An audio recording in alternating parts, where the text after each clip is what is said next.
أعوذ بالله من الشيطان الرجيم. بسم الله الرحمن الرحيم. Assalamualaikum warahmatullahi wabarakatuh. Alhamdulillahirabbil alamin wa bihi nasta'in. Wal 'aqibatu lil muttaqin wa la 'udwana 'alal zalimin. Assalatu wassalamu ala syafi'il anbiya'i wal mursalin wa alihi washabihi ajmain.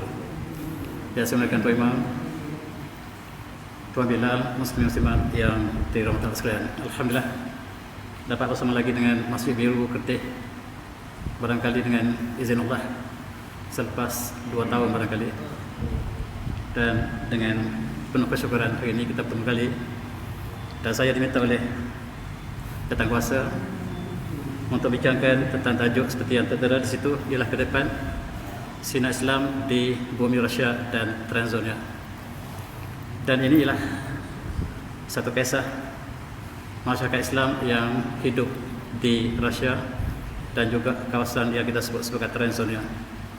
Transonia ini ialah satu kawasan yang kita sebut sebagai dalam istilah Islam ma wara al-nahr, bumi di sebalik sungai, yang maksudnya lah Bukhara, Tashkent dan lain-lain. Dan di situlah kita lihat imam besar kita, Imam Bukhari, dilahirkan, Imam Tirmizi, Samarkandi dan lain-lain. Tetapi malam ini izinkan saya lah untuk membicarakan sedikit saja daripada konsep Islam di Rusia. Dan inilah daripada buku saya yang terkini, barangkali tuan-tuan yang sudah membacanya barangkali lebih jelas. Saya berikan sedikit sinopsis buku yang menceritakan masyarakat hidup di Rusia. Kita mulakan dengan ayat surah Al-Mu'minun, a'udzubillahi minasyaitonir rajim. Wa inna hadhihi ummatukum ummatan wahidah wa ana rabbukum fattaqun fataqatum abrakum bainahum zubur kul hadzbin bima ladayhim farihun. Surah Nazim.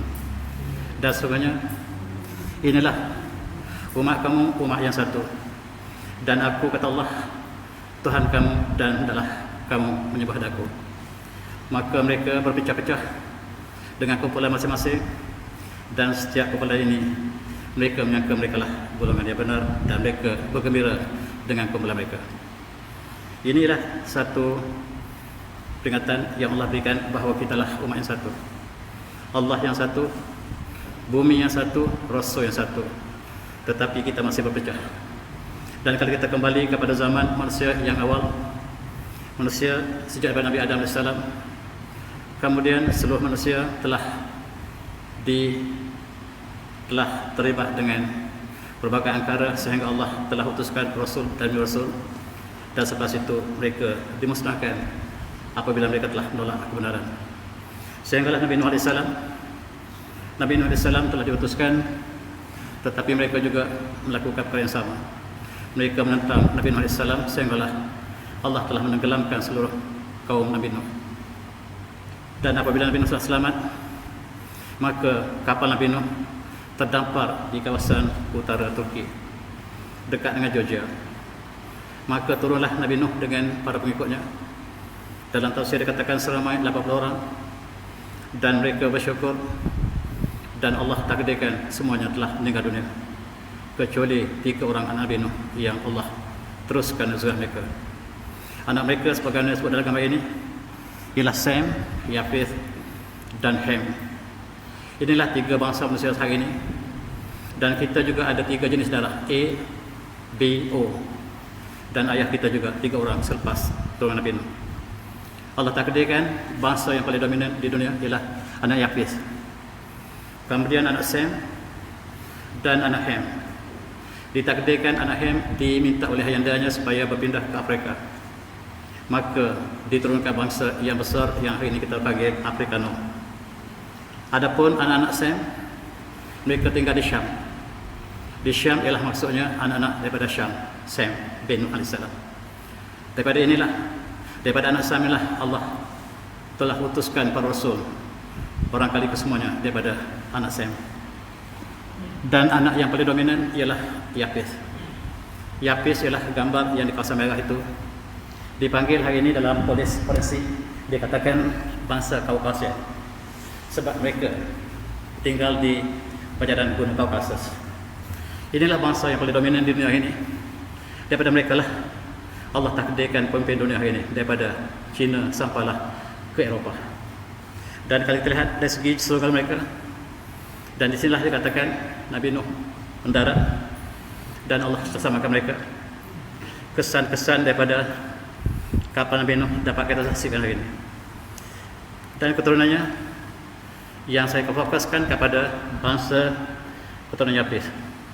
Keturunan Yafis ini ada 7 orang anak yang sangat terkenal, menurunkan 7 bangsa besar dunia. Kebanyakan bangsa daripada Eropah sampailah Korea ialah anak Yafis.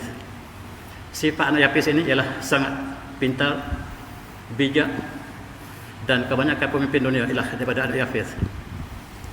Yang terkenal ialah bangsa kawasan, dan tuan-tuan kita lihat inilah keturunan Nabi Nuh. Keturunan kita semua.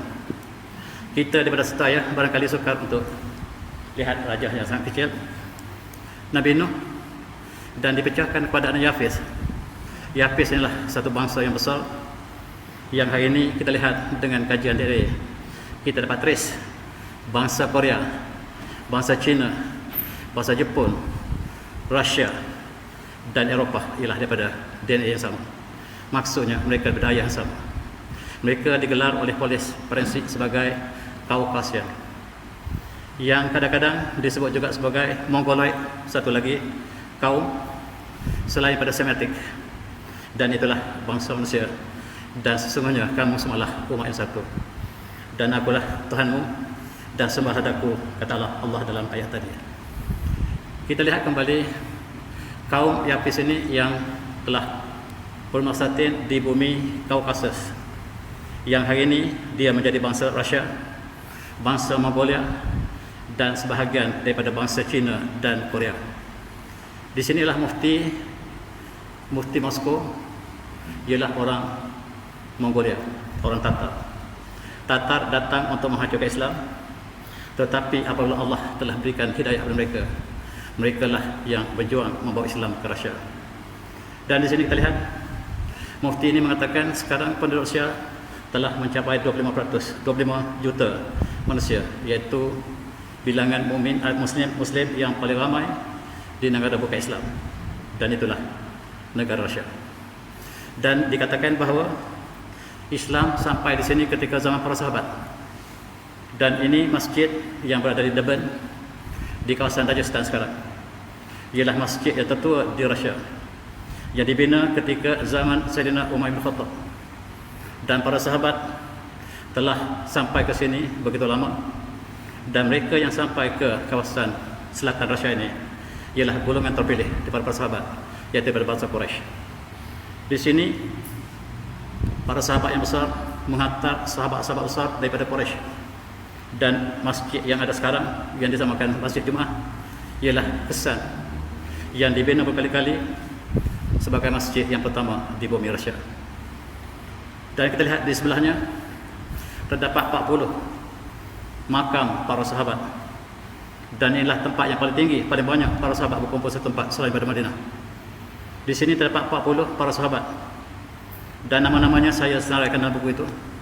Inilah buku mereka yang terada di Rusia. Para sahabat yang paling ramai pada satu tempat ialah di Rusia. Dan di sinilah Islam berkembang dengan hebat, yang barangkali episod ini kita tidak sedar sebab sejarah kita hanyalah kita tumpukan yang ditulis oleh orang Barat, dan kita terlepas pandang tentang sejarah Islam di Rusia ini. Tuan-tuan yang saya hormati, inilah keturunan Nabi Nuh yang asli. Mereka mendakwa mereka lah keturunan Nabi Nuh yang asli. Mereka lah golongan yang paling perkasa di atas muka bumi. Mereka lah bangsa Rajasthan. Mereka lah bangsa China sekarang. Mereka lah bangsa keturunan Nabi Nuh yang belum bercampur. Dan mereka dikatakan orang yang paling perkasa di atas muka bumi. Inilah tuan-tuan pejuang-pejuang yang kemudiannya apabila Islam telah sampai mereka, mereka lah yang mengembangkan Islam ke Rusia sampai ke Siberia. Inilah rupanya orang yang perkasa itu. Dalam Olimpik kita lihat yang menang dalam pertandingan yang melibatkan dengan tenaga ialah Rusia. Dan Rusia ini datangnya daripada orang yang menjadi keturunan Nabi Nuh yang asli ini. Mereka menjaga keturunan mereka supaya tidak bercampur. Dan mereka mengatakan kami lah keturunan Nabi Nuh yang asli, belum bercampur sama sekali. Inilah yang menjadi pejuang Islam sekarang. Dan kita lihat di Dagestan, di Chechnya, dan pemimpin mereka ialah Ramzan Kadyrov yang terkenal hari ini ialah daripada bangsa yang sama. Inilah mereka yang paling taat.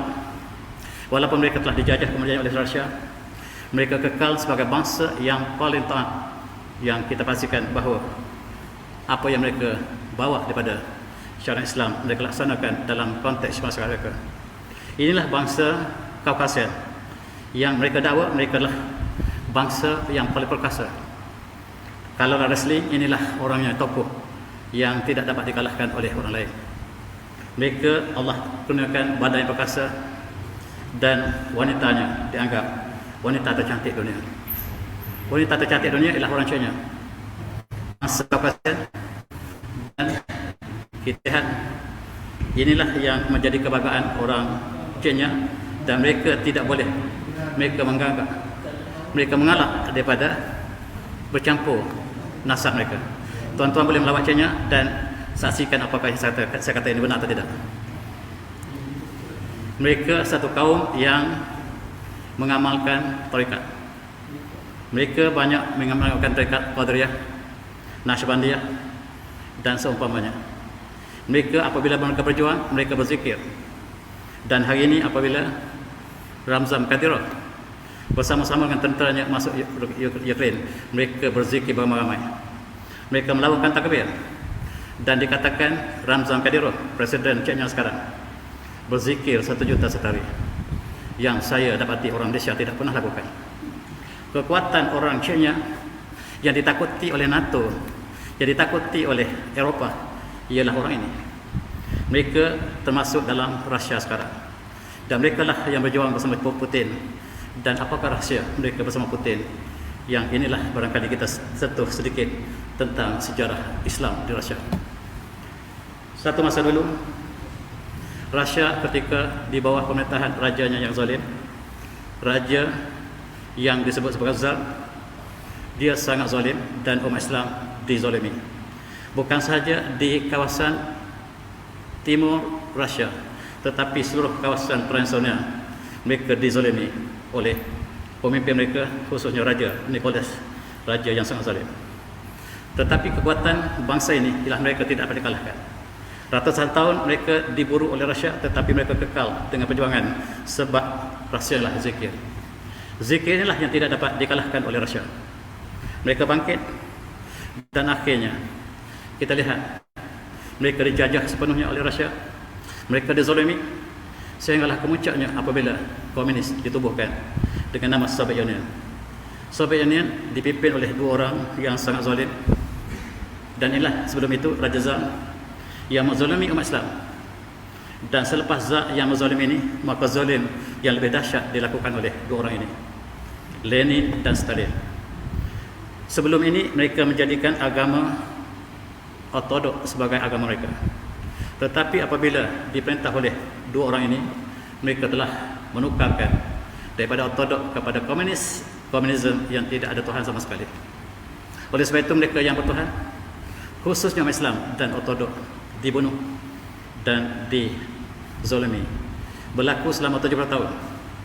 Umat Islam hampir pupus di Rusia, sehinggalah Rusia ataupun Soviet Union telah berpecah pada tahun 1991. Selama 70 tahun mereka diseksa, masjid diruntuh dan mereka dihalau daripada kampung mereka.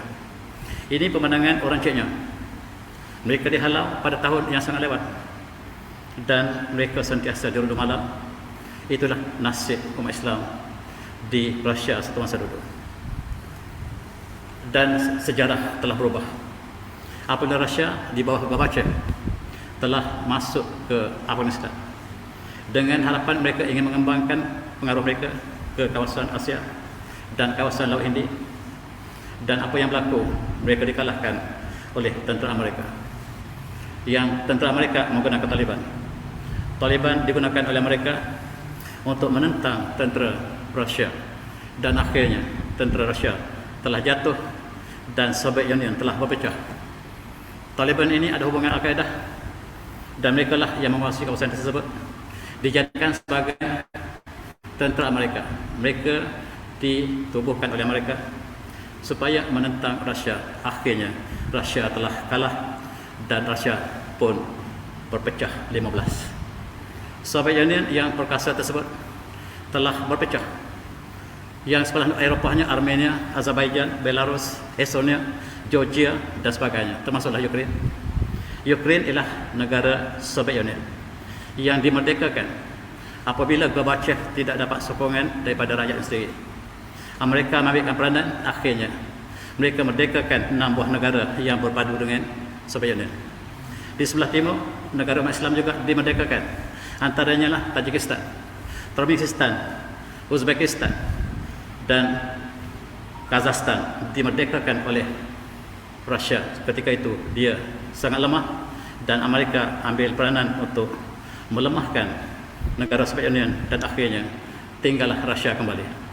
Asalnya Soviet Union, tetapi apabila mereka berpecah, maka mereka kembali pada Rusia yang lebih kecil pada asal. Inilah pemimpin yang kalah. Gorbachev, hari ini dia masih ada. Hari ini dia masih hidup. Dan dialah, ketika itulah negara Soviet Union telah berpecah. Dan ketika itulah pemimpin diambil oleh Boris Yeltsin yang sebelah kanan, yang telah mengambil sikap berbaik dengan Barat. Tetapi harus waspada, sebab Barat sentiasa ingin menguasai Rusia yang baru saja jatuh dan negara mereka telah dipengaruhi oleh Barat. Satu demi satu, termasuklah Ukraine. Dalam konteks ini, satu lagi malapetaka. Rusia menubuhkan, Amerika menubuhkan satu pasukan yang bernama ISIS, bernama Al-Qaeda, iaitu tentera yang kononnya Islam, tetapi identiti mereka lah Yahudi Amerika.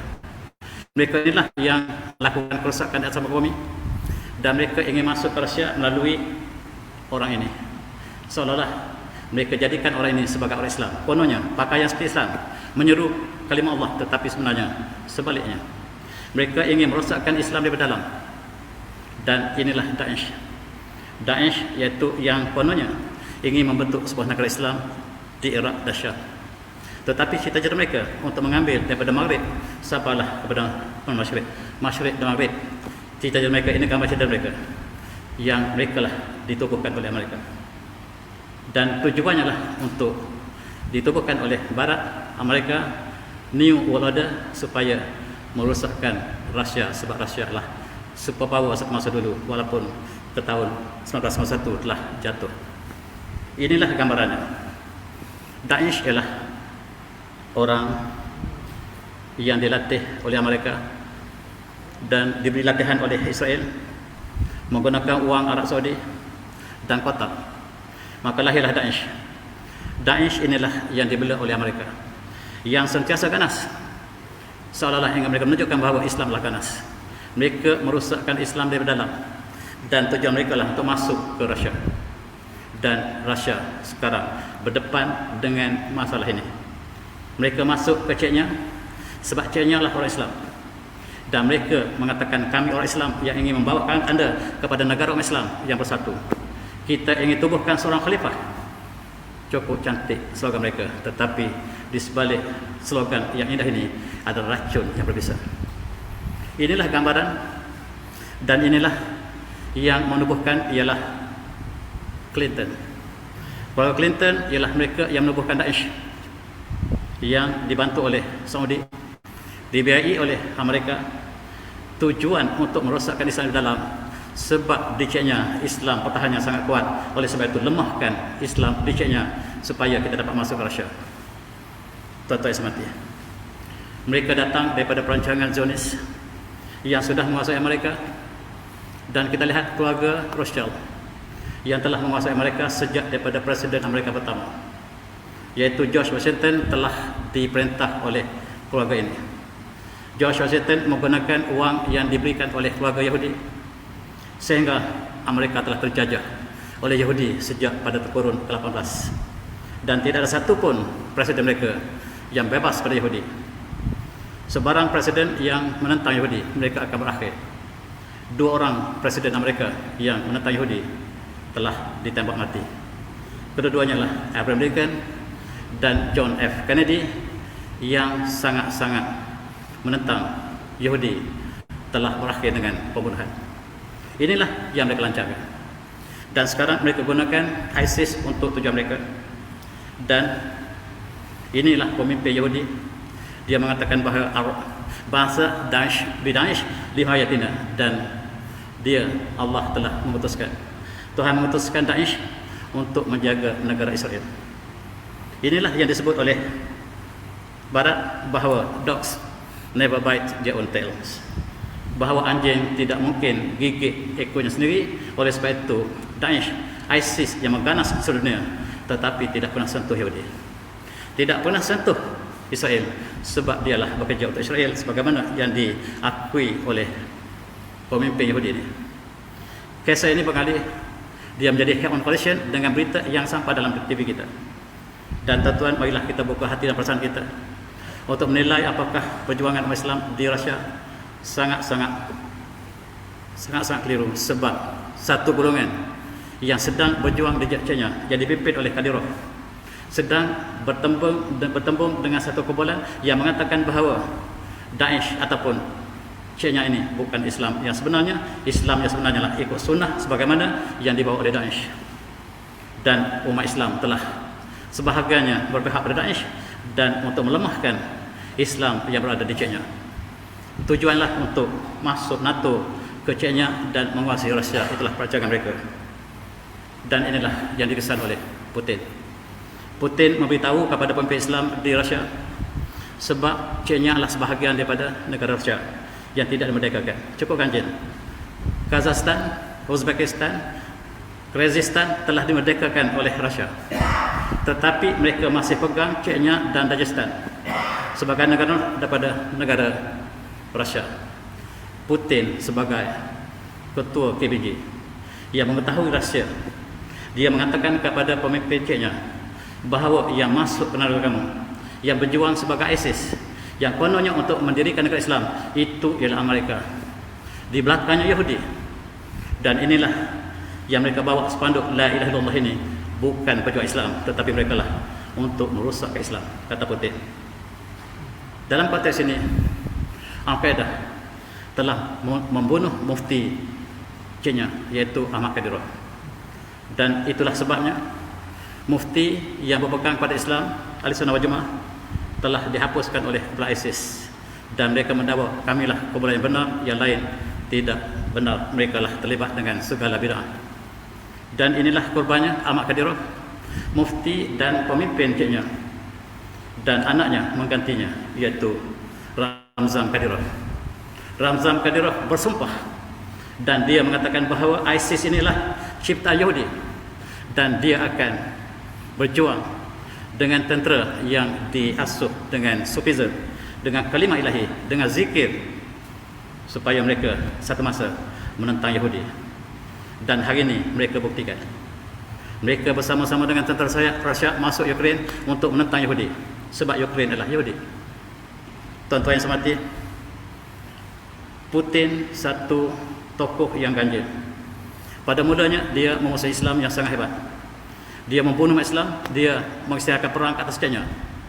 2 kali peperangan umat Islam telah dibunuh, dan kita saksikan bahawa tahun 1991, 1993 umat Islam Chechnya dibunuh dengan sewenang-wenangnya. Tetapi Allah memegang hati manusia.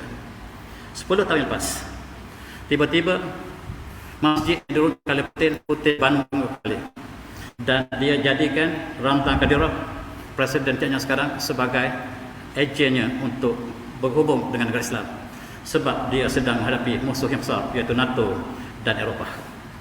Oleh sebab itu, sama ada dia ikhlas atau tidak, wallahu a'lam, tetapi dia memberikan ruang pada Islam yang tak pernah diberikan ruang di Rusia, dan itulah yang berlaku. Di belakangnya masjid yang dibina oleh Chechnya, tetapi diresmikan oleh Putin. Satu perkara yang sangat-sangat luar biasa. Tidak ada dalam dunia pemimpin yang bukan Islam pergi resmikan masjid, termasuklah di England pun tidak pernah berlaku. Tiba-tiba perkara ini sangat-sangat luar biasa. Apakah tujuannya?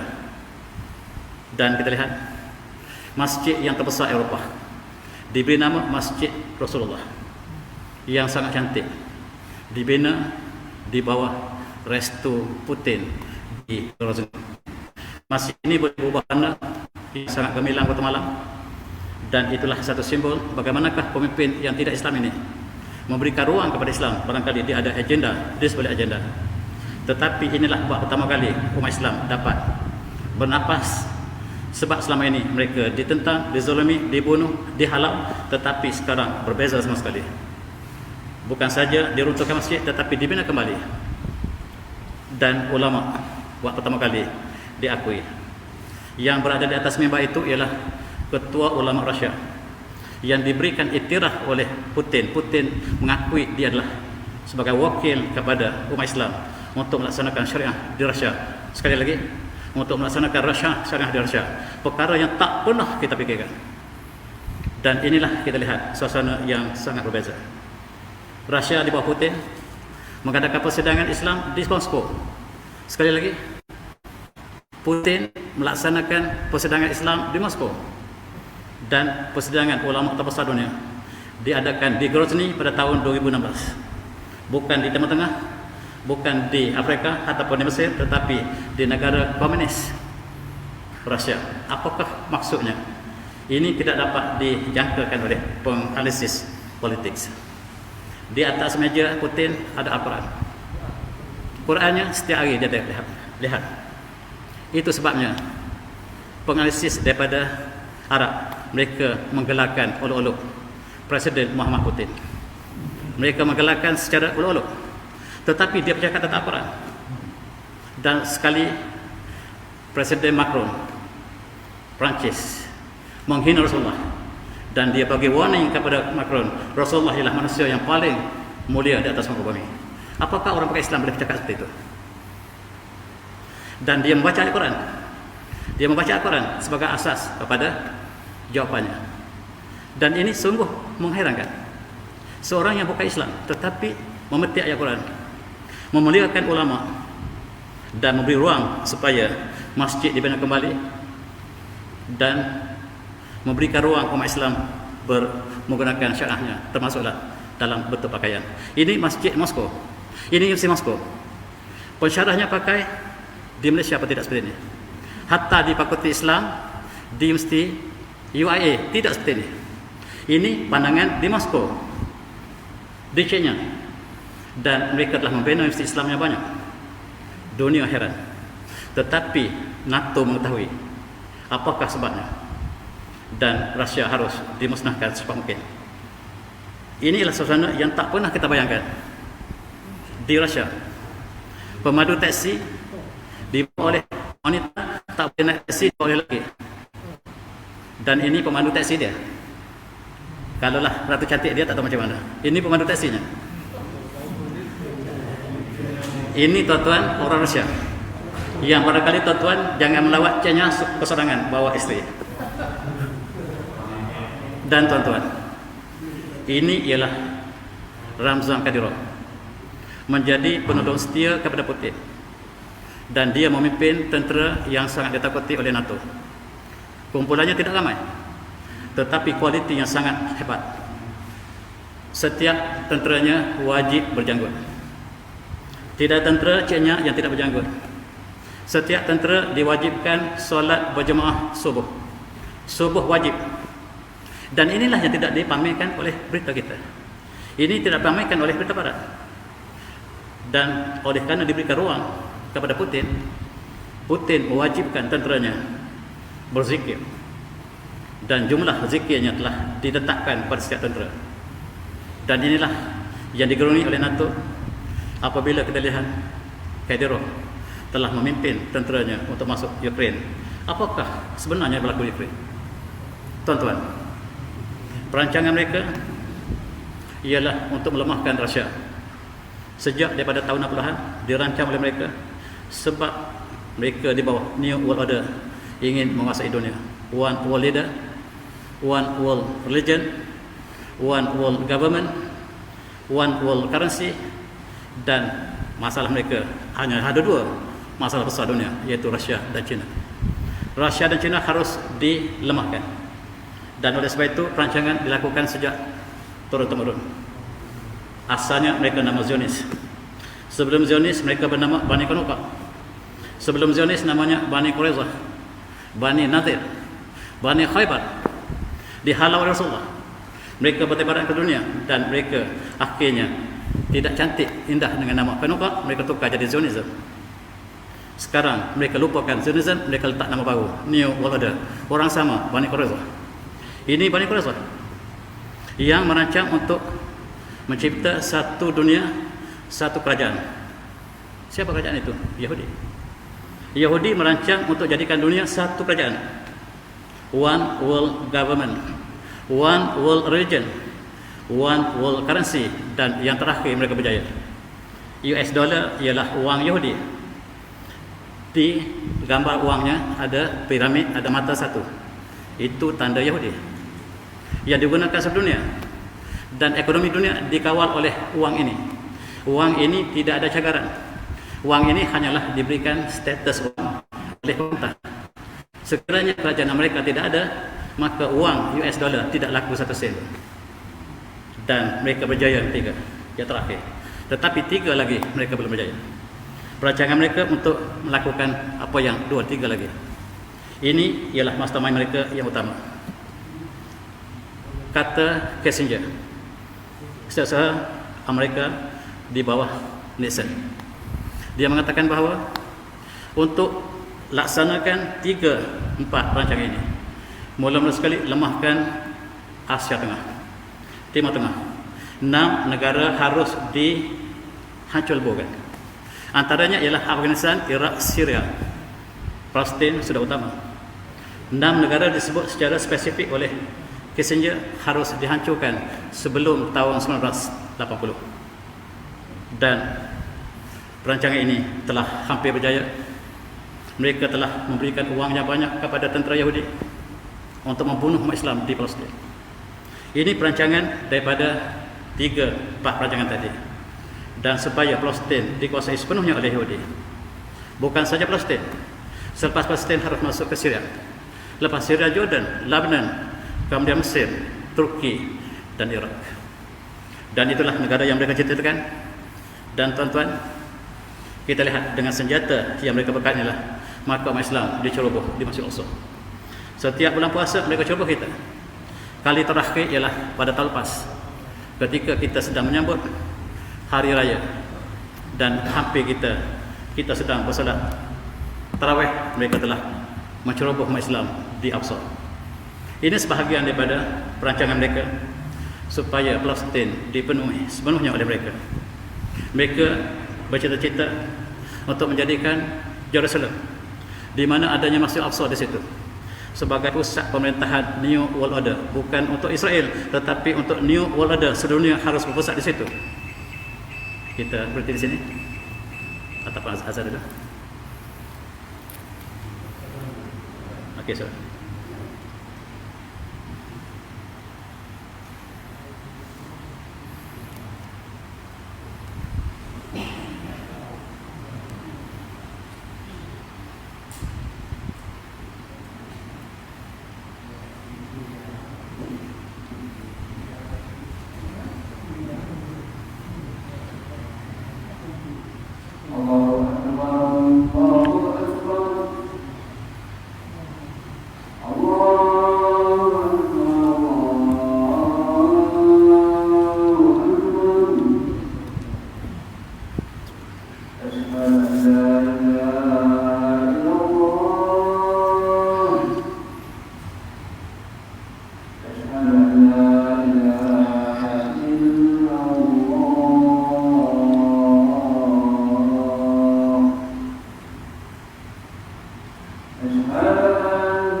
Alhamdulillah.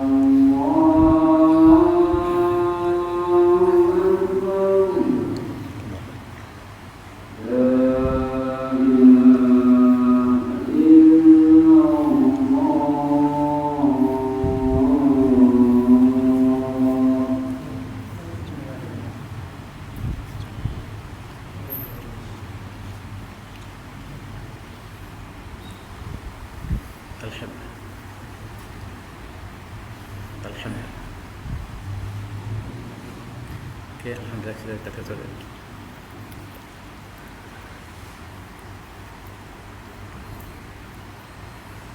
Alhamdulillah.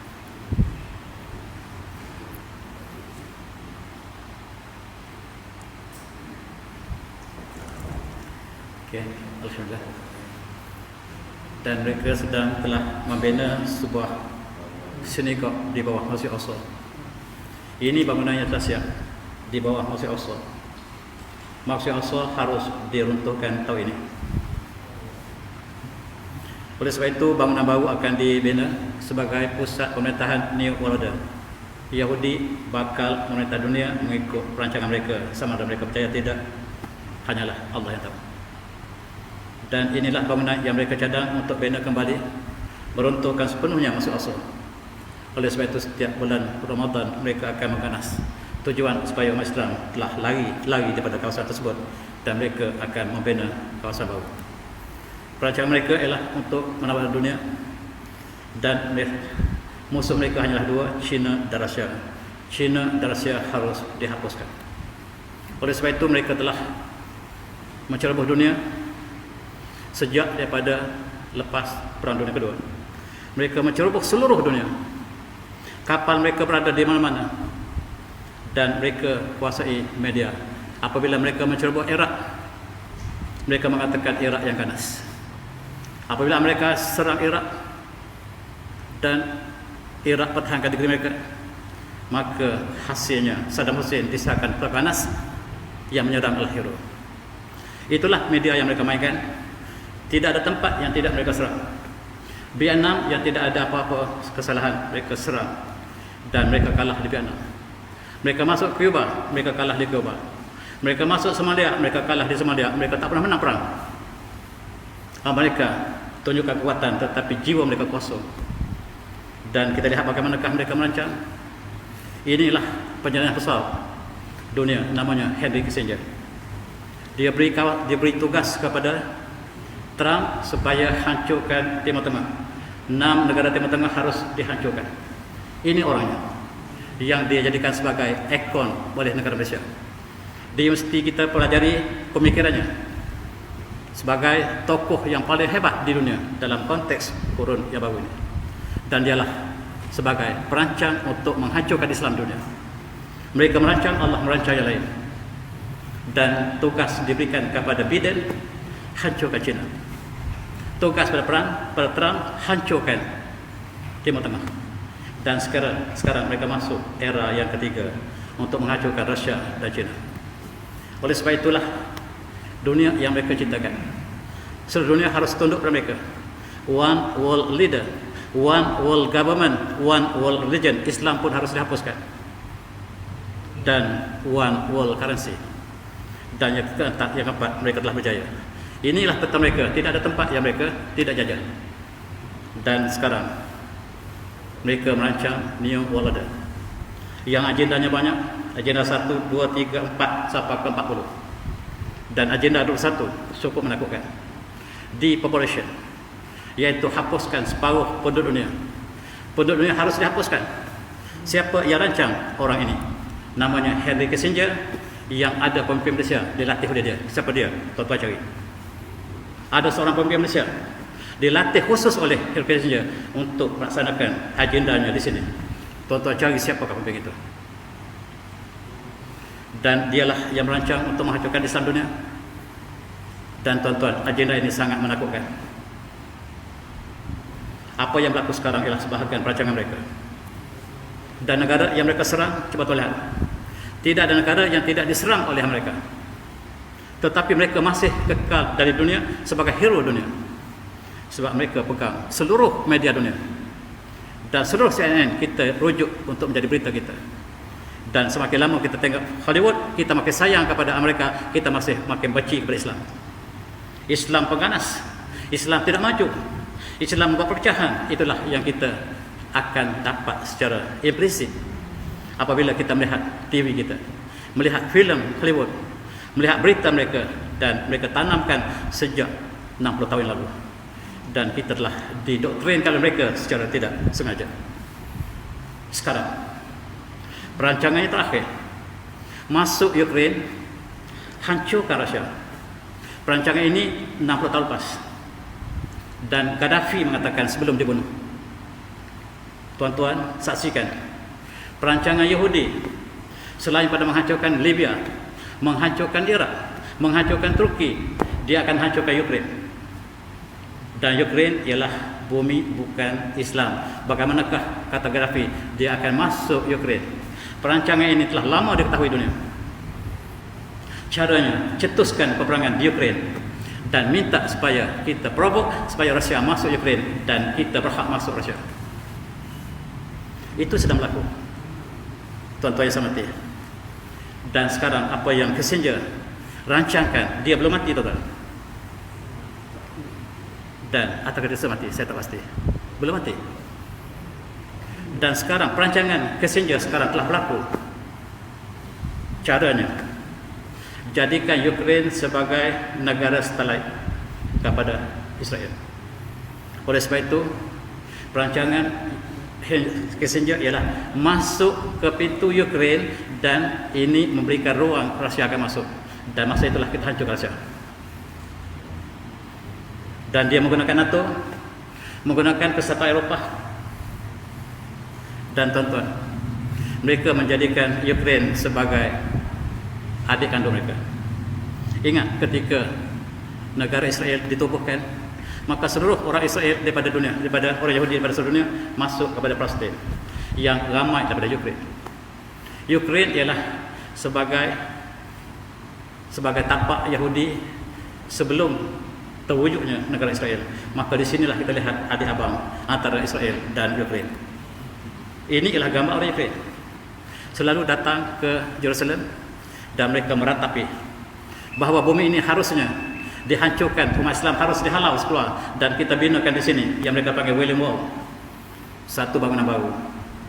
Dan apa yang berlaku, tuan-tuan?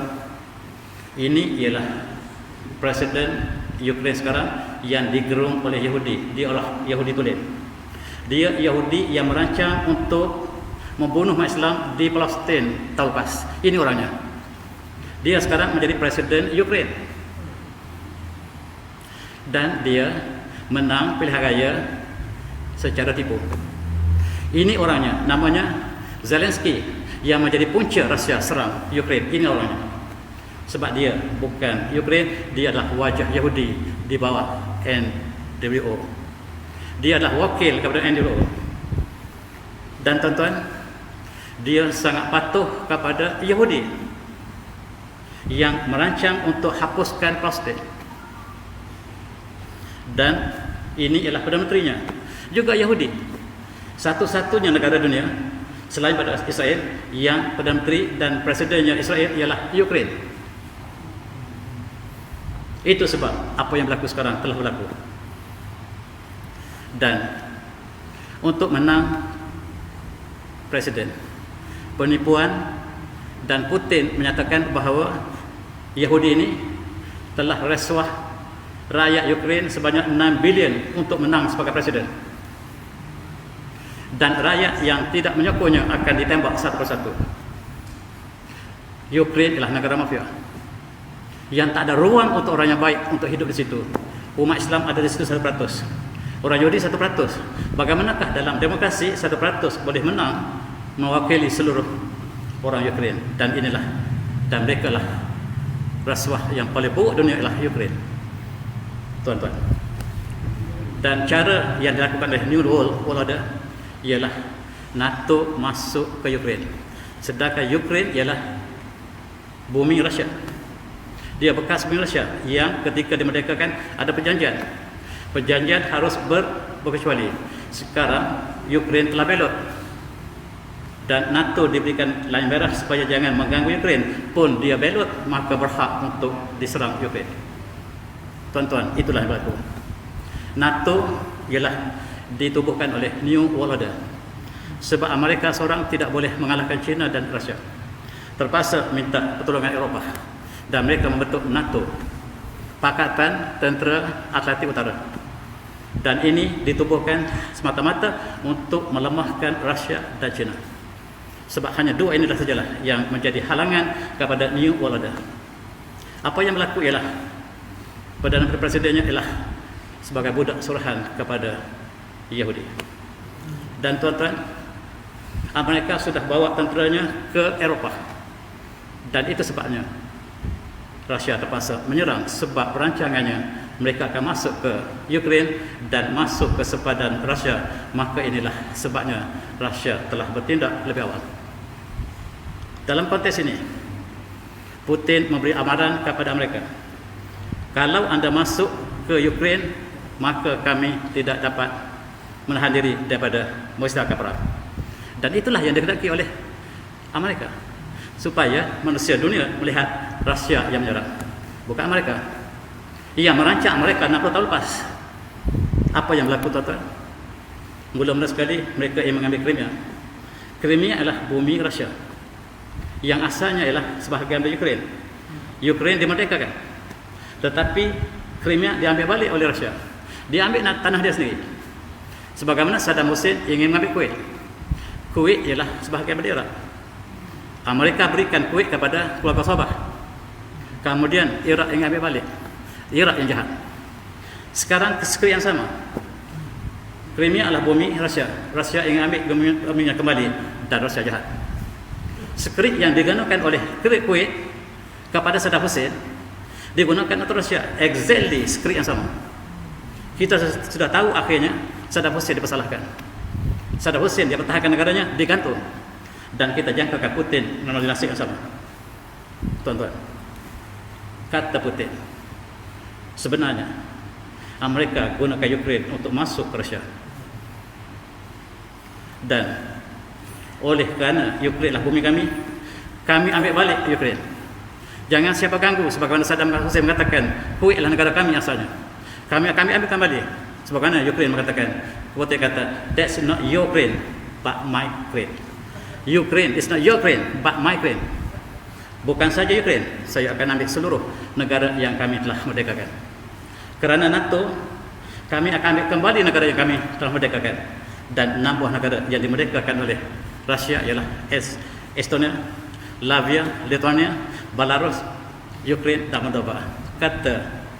Kata Putin, bukan saja Ukraine yang kami ambil, 6 ini, ingat, 6 negara ini yang kami ambil, bukan 1, 6. Sebagaimana Yahudi ingin mengambil 6 negara di Palestin, kami ingin menunjukkan kepada dunia bahawa kami boleh lakukan perkara sama sebagaimana Yahudi buat laku di Timur Tengah. Sebagaimana Yahudi buat di Timur Tengah, 6 negara dia ambil, saya ambil 6 negara kami. Yahudi ambil bukan negara dia, saya ambil negara saya. Kata Putin, tuan-tuan nilai sendiri malam ini untuk berfikir. Dan tuan-tuan, kalau begitu kata Putin, kami akan membina kembali negara kami yang telah diputuskan oleh Amerika. Dulu dimerdekakan, dipecahnya Asia Amerika. Sekarang saya ambil kembali. Dalam konteks ini, peperangan ialah antara NATO, Amerika dengan sekutu yang satu lagi, China, Rusia, Korea, Iran dan semua negara Islam di sebelah sana, di sebelah kanan. Lawan NATO, Yahudi dan Amerika. Di sebalik Amerika, Yahudi yang sudah kuasai Amerika sejak daripada seri pertama. Dan peperangan telah berlaku.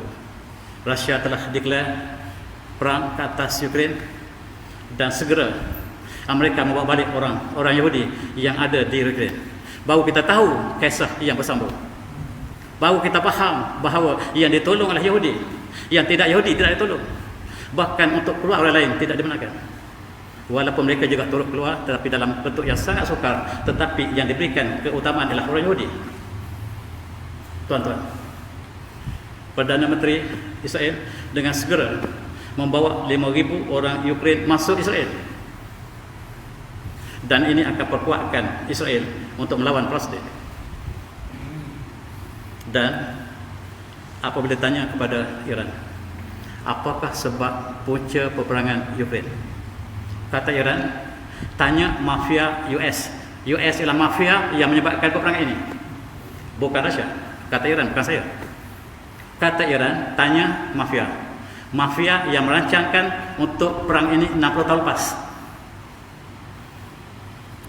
Dan ini bayangkan oleh Iran, itu ialah Rusia dan Ukraine.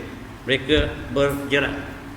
Ini puaka yang melepaskan panah supaya dua ini berperang. Ialah yang AKSM ini. Ini gambaran Iran supaya kita faham. Dan tuan-tuan, apabila New World Order tugas Biden hancurkan China, maka dengan sendirinya China bersama dengan Rusia,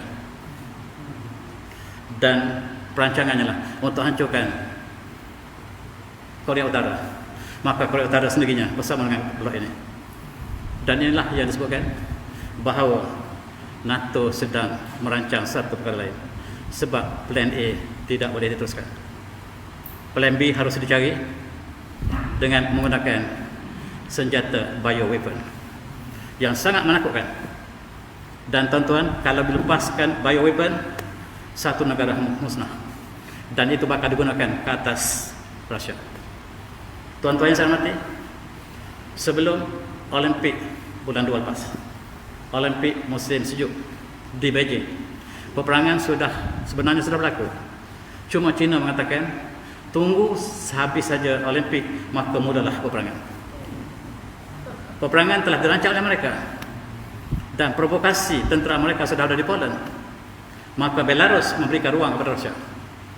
Dan kita lihat Korea Utara pula sekarang, sebab perancangan daripada NATO, daripada WHO, New World Order ialah hancurkan yang kecil dulu, Taiwan, Korea, dan kemudian baru China. Sebagaimana mereka lakukan pada Rusia, mereka attack Ukraine dulu. Dan oleh sebab itulah, maka Ramzan Kadyrov yang sudah bersumpah untuk menentang bukan sahabatnya Ukraine, tetapi di balik Ukraine-nya ialah Yahudi, dan dia bersama dengan 10,000 tenteranya sedang bertahajud. Mereka bertahajud sebelum mereka berperang. Tentera Rusia juga bertahajud. Ini tentera Chechnya, dan sebahagian tentera Rusia juga Muslim, dan mereka juga bertahajud menentang satu kaum yang hidup dengan mafia. Dan inilah gambaran tentera Islam daripada Chechnya yang sudah bersama-sama dengan Rusia. Mereka bertahajud sebab di satu kemestian tentera Chechnya, mereka harus berjanggut dan berzikir dan bertahajud dan solat subuh berjemaah. Tentera Malaysia tak lawan. Dan inilah yang dilatih oleh Rusia, dan cukup menarik tuan-tuan. Maka inilah penganalisis kita, orang Arab. Dia mengatakan bahawa NATO, WHO, WNO yang seluruh ini tidak pernah terganggu, sekarang dia bertemu buku dengan Abbas. Apakah yang berlaku? Dibimbangi bahawa peperangan bioweapon dibalas dengan nuklear, maka separuh dunia akan berakhir. Apakah inilah peperangan yang terakhir kita? Peperangan terakhir sebagian dalam hadis ialah di antara benar dan palsu. Barangkali belum. Dan soalan yang penting, permulaan Israel akan bermula hari ini. Sebab yang bercetuskan ini ialah New World Order yang bersambung-sambung-sambung. Maka Rusia mengetahui punca masalah Yahudi, hancurkan Israel hari ini. Putin berjanji akan hancurkan Israel tahun ini. Tahu ini? Ini janjinya sama janji politik atau janji sebenar saya tak tahu. Tetapi itulah yang disebutnya. Dan dia letakkan Quran di atas mejanya. Dan kehancuran Israel telah bermula. Dan inilah berita yang saya petik daripada Arab. Mereka mengatakan, bila lagi selepas peperangan Ukraine, bilakah Putin akan hancurkan Israel sebagaimana dia janji? Bilakah Israel akan hancur, dihancurkan oleh Putin? Dia disebut sebagai Presiden Muhammad Putin ini oleh orang Arab. Ini orang Arab yang sebut dia sebagai yang polisi sini. Dia sebut Presiden Muhammad Putin sebagai timbangan supaya segera mendapat perasaan sesuatu. Dan bilakah Putin akan bertindak? Dan tuan-tuan, tahun lepas ketika umat Islam dizalimi oleh Yahudi, di belakangnya lah mereka dan Yahudi yang besar, maka Putin telah bagi amaran bahawa sekali lagi anda usik umat Islam Palestin, Israel akan hancur bila bermasalah. Itu janji Putin yang tak pernah disiarkan oleh berita kita. Dan itu sebabnya Kadyrov bersama dengan tentera Rusia maju ke Ukraine, tetapi di belakangnya yang sekarang tenteranya tanya bilakah untuk kita lawan Israel. Tentera Kadyrov tanya bilakah kita akan serang Israel. Bukan sahaja Ukraine, tetapi kita sekarang untuk Israel. Sebab inilah punca masalah besar dunia. Tuan-tuan yang sangat the end of Israel. Dan orang Arab mereka buat ramalan tahun ini 2022, dan mereka bagi spesifik bulan Julai 22 maka berakhir Israel. Inilah harapan mereka. Barangkali tidak berlaku, tetapi untuk menunjukkan bahawa nasib Israel sangat hampir. Ini ialah analisis yang diberikan oleh orang Arab, bukan saya. Orang Palestin sangat bercita-cita untuk mendengarkan segera hancurkan Israel, Ukraine, dan segera masuk ke Israel. Sebab mereka mengatakan bahawa selepas Ukraine, giliran Israel. Inilah yang disebut oleh Putin. Sama ada dia benar atau tidak, Allah Alam. Dan orang Arab, orang Palestin sedang menunggu saat tersebut. Barangkali dia akan tiba, barangkali tidak. Hanya Allah yang tahu. Dan tuan-tuan yang sangat untuk menghadapi ini, mereka telah menggunakan bioweapon. Ukraine, rupa-rupanya di Ukraine penuh dengan makmal, bukan nuklear, tetapi bioweapon yang menggunakan anthrax, yang menggunakan berbagai-bagai virus yang menakutkan. Saya bagi contoh, tuan. Dalam Perang Dunia Kedua, Amerika bersama dengan British tidak ada harapan untuk menang terhadap Jepun. Jepun tak pernah kalah dalam medan peperangan, tetapi bom atom yang diletakkan di Nagasaki dan Hiroshima, perkara yang paling tidak berartika dalam peperangan.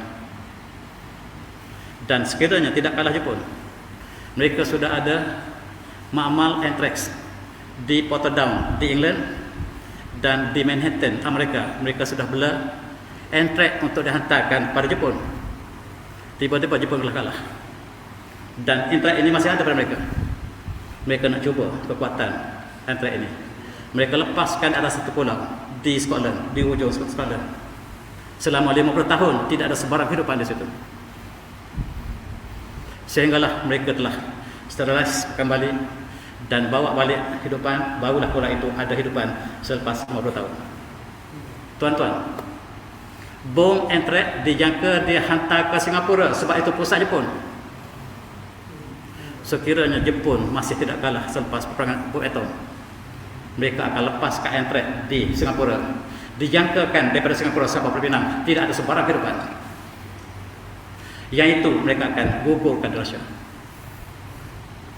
Dan inilah yang dihancurkan secepat mungkin, sebab hancurkan makmal yang sangat banyak di Ukraine. Rupa-rupanya mereka sudah berada di Ukraine begitu lama. Dan inilah yang saya banyak baca berita Arab. Saya tak percaya pada berita dalam bahasa Inggeris. Hanya sekali-sekala ini saya terjemah daripada bahasa Arab. Dan mereka temui makmal lab yang banyak yang sedang akan dilepaskan kepada Rusia. Dan terpaksalah Rusia menggunakan nuklear. Nuklear harus digunakan untuk menghadapi weapon ini. Dan Admiral Ash-Shamir, keputusan total dijangka berlaku sekiranya Amerika masih degil, masih lagi tidak mengaku kalah di Ukraine, maka Admiral Ash-Shamir bakal berlaku mengikut analisis Arab, bukan saya ambil daripada analisis orang Palestin. Palestin mengatakan sekiranya NATO masih berdegil, maka nasib dunia barangkali tidak dapat siapa yang jagakan. Apa yang kita lihat, tuan-tuan, sebaik saja Rusia telah menyerang Ukraine di atas kita sebut tadi, maka segera mereka bersidang di pasal 1. Hanya 5 hari selepas diserang. Banding apabila Gaza diserang oleh Israel, mereka beri 2 bulan peluang untuk hancurkan Gaza. Bandingkan dengan apa yang berlaku di Ukraine, hanya 5 hari berselang mereka telah mesyuarat. 120 negara bersatu bersama dengan Yahudi. Mereka sudah bersama sebelum perang lagi, dan mereka keluar beramai-ramai untuk menunjukkan bahawa solidariti mereka bersama dengan Ukraine. Apabila orang Yahudi mendapat bala di Ukraine, maka mereka segera bertindak. Apabila Gaza dibedil berpuluh tahun, tak siapa yang hirau antara 2 darjat. Dan di manakah kita, tuan-tuan? Di manakah kita? Malam ini kita berfikir, jangan marah pada saya, itulah yang saya berikan kepada tuan, keputusan di tangan tuan. Dan ini bukan Islam, dialah orang Ireland. Dia mengatakan bahawa dunia ingin boikot Rusia ini. Tetapi kenapa tak boikot Israel sama ini? Kenapa tak boikot Israel yang menghancurkan Palestin berpuluh-puluh tahun? Baru 2 minggu Rusia menyerang Ukraine, maka dunia akan boikot dan akan mengadakan catuan ataupun sekatan ekonomi kepada Rusia. Tetapi kenapakah 70 tahun yang berlalu tak pernah disekat ekonomi kepada Israel yang bercakap orang pakai Islam? Punca peperangan inilah kerana sebagaimana yang Iran mengatakan, tanyalah mafia US di belakangnya Yahudi. Tuan-tuan, dalam hadis Rasulullah ditanya, apakah tanda hari kiamat? Dan Rasulullah menjawab, lan takun hatta yuksarul haraj. Faqila ma haraj ya Rasulullah? Faqala al-qatlu. Dan kata Rasulullah, tidak akan berlaku hari kiamat sehinggalah berlaku al-haraj. Para sahabat bertanya, apakah haraj? Yaitu pembunuhan total. Rasulullah mengatakan pembunuhan daripada peperangan, pembunuhan daripada berbagai-bagai jenis, itulah tanda hari kiamat. Ialah banyaknya pertumpahan darah, dan barangkali ialah satu daripada tanda bakal membawa kepada pertumpahan darah yang lebih banyak. Wallahu alam. Dan kita berdoa supaya perkara ini akan berakhir, kebenaran akan menjelma, dan oleh sebab itu marilah kita sama-sama berdoa kepada arah yang benar, dan supaya Allah perlihatkan yang benar itu benar, yang palsu itu palsu. Dan ini saya rakamkan dalam buku saya, Sejarah Umat Islam di Rusia, dalam buku yang tajuk tadi, Depan Bintang Islam di Rusia dan Trojania. Saya bawa buah di luar, tuan-tuan yang berminat boleh lihat lepas ini. Dan saya tutup majlis. Minta maaf banyak kalau saya tersalah. Jangan ambil apa saya kata. Tuan-tuan beranalisis, fikir, dan supaya kita Allah tunjukkan kebenaran. Saya sudahi dengan wabillahi taufiq. Assalamualaikum warahmatullahi wabarakatuh. Tasbih.